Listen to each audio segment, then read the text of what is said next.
በምክር ቤት ጉባኤው የተቀመጡ የትኩረት አቅጣጫዎችን ለመፈጸም በቁርጠኝነት እየሰራ መሆኑን የዝቋላ ወረዳ ምክር ቤት ጽሕፈት ቤት አስታወቀ።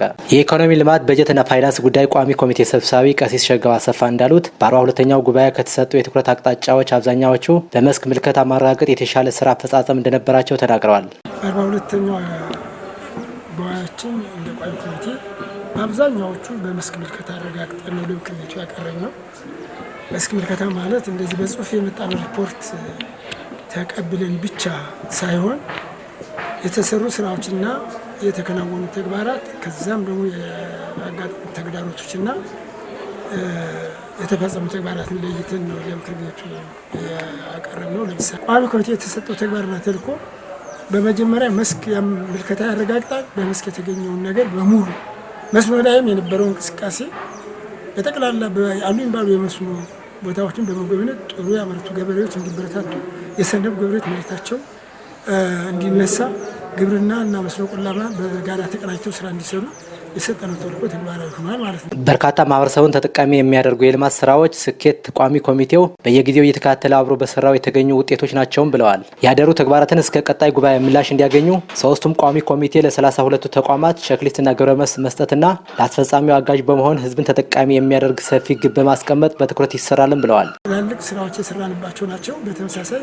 ስራና ስልጠና ላይ መሪ መዘጋጃ ላይ እዚህ ጭንጫ ሰፈሬ ነው ውዴች እሱን አብረንም ከቦታው ሄደን የነበረውን ጉድለት ህዝቦችን ሰብስበን አስታርቀን ጉዳዩ ተጠናቆን አገልግሎት እንዲሰጥ የቋሚ ኮሚቴው ባማከረውና አብሮ በሰራው የተገኙ ልቆች ናቸው።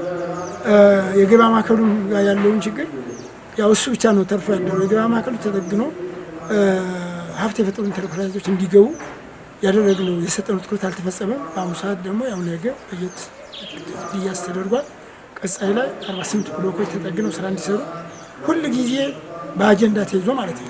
በአጀንዳ ተይዞ ያደረግናቸው ትግሎች የነበሩ ቀላል የማይባሉ እንደነበረ አሁን በቁልም ደረጃ ቋሚ ኮሚቴው እያረጋገጠ ቋሚ ኮሚቴው እየተከታተለ የሚያስፈጽማቸው ጉዳዮች ከማንም በላይ ለአስፈጻሚ አጋዥና አስፈጻሚ በከፍተኛ እያገዘ ያለበትና የህዝብን በደል ችግሮችን ፈትቶ የመጣበት አመት ነው የነበረው። በመጨረሻ የህግና ፍትህ አስተዳደር ጉዳይ ቋሚ ኮሚቴ ሰብሳቢ የሆኑት አቶ ሚካኤል መለሰ እንዳሉት በ42ኛው ጉባኤ ትልቁ የትኩረት ነጥብ ህገወጥነትን በመከላከል ዘላቂ ሰላምን ማረጋገጥ ነው ብለዋል። ስለሆነም ወንጀሎች ከመከሰታቸው በፊት የወንጀል መንስኤ የሆኑ ችግሮችን በመልቀም በተሰራው ቅንጅታዊ አሰራር 80% መፍትሄ እንዳገኙ በመግለጽ በተለያየ ምክንያት ያልተፈቱትን ቆጥሮ በርብርብ ለመስራት ዝግጁ መሆናቸውንም ገልጸዋል። 42ኛው ጉባኤ ላይ የተሰጠው ትልቁና ዋነኛው ትኩረት ነጥብ የነበረው ሰላምን ማስከበር ነው። ህገወጥነትን መከላከል ስራ ነው። በዚህ ላይ ሰፊ ስራ እየተሰራ እንደወረዳችን እንግዲህ ቁልፍ በሮች አሉ እና ይህ ጽንፈኛው የሚንቀሳቀስባቸው አካባቢዎች አሉ። እነሱ በተገቢው ተከታትለው ሰላም አስከባሪና የአካባቢውን ህዝብ ሞቢላይዝ አድርጎ የማስጠበቅ ስራ የተሰጠው እሱ በቅጡ እየተሰራ ነው ያለው። በሌላ ጉዳይ አንዱ እና ዋነኛው ስራ እነዚህ ምንድነው የወንጀል አስቀድሞ ወንጀልን መከላከል። ወንጀል ለወንጀል መንስኤ የሆኑ ችግሮች አሉ። የሳር ውሃ፣ የደንበር እና የተለያዩ በእርሻና በተለያየ ምክንያት ያው የሚፈጠሩ ችግሮች አሉ። እነሱን ለቅሞ ይዞ የመጀመሪያውን ለምሳሌ ወደ 10 የሚሆኑ ግጭቶችን እንዲፈቱ ሰጥተናል። በ2017 ሁሉም በሚል ሁኔታ የተፈቱ ናቸው ብሎ መውሰድ ከምንሰጣቸው ውሳኔ ሀሳቦች ያው 70-80% በላይ ብሎ መውሰድ ይቻላል። ተፈትተዋል ብሎ መውሰድ ይቻላል።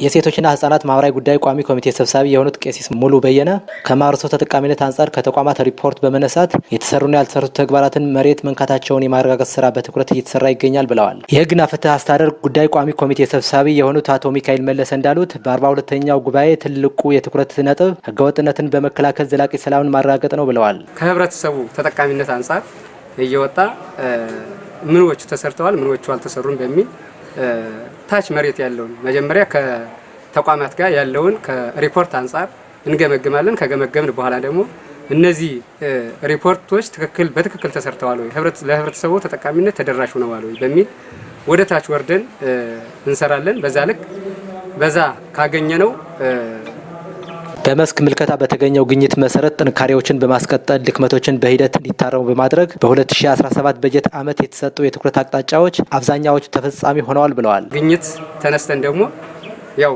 የተሰሩትን በጥንካሬ እያስቀመጥ ያልተሰሩትን ደግሞ ቀጣይ የሚሰሩትን ይዘን ከተቋማት ጋር እንገናኛለን ማለት ነው። በተለይ በ2017 በ42ኛው ጉባኤ ላይ የተሰጡ የትኩረት አቅጣጫዎች ብዙዎቹ ተፈጽመዋል ማለት ይቻላል። የዝቋላ ወረዳ ምክር ቤት ጽሕፈት ቤት ዋና አፈ ጉባኤ የሆኑት የተከበሩ አቶ መኮንን ተገኘ እንደተናገሩት የተቋማትን እቅድ አፈጻጸም በተሻለ ሁኔታ እየገመገምን በማስቀጠላችን በ2017 በጀት ዓመት በብሔረሰብ አስተዳደር በወጣው ደረጃ አንደኛ ደረጃ 4 ተቋማት፣ ሁለተኛ ደረጃ 2 ተቋማት፣ ሶስተኛ ደረጃ 6 ተቋማት በመሆን ወረዳችን መካከለኛ ደረጃ እንዲይዝ አድርገዋል ብለዋል። በዚህም በ2017 የነበሩ መልካም ስራዎች አንደኛ የምክር ቤቱ በየ4 ወሩ ያካሂዳል። በእንደዚህ ላይ የትኩረት አቅጣጫዎችንና የእቅድ አፈጻጸሞችን ነው የሚገመግመው።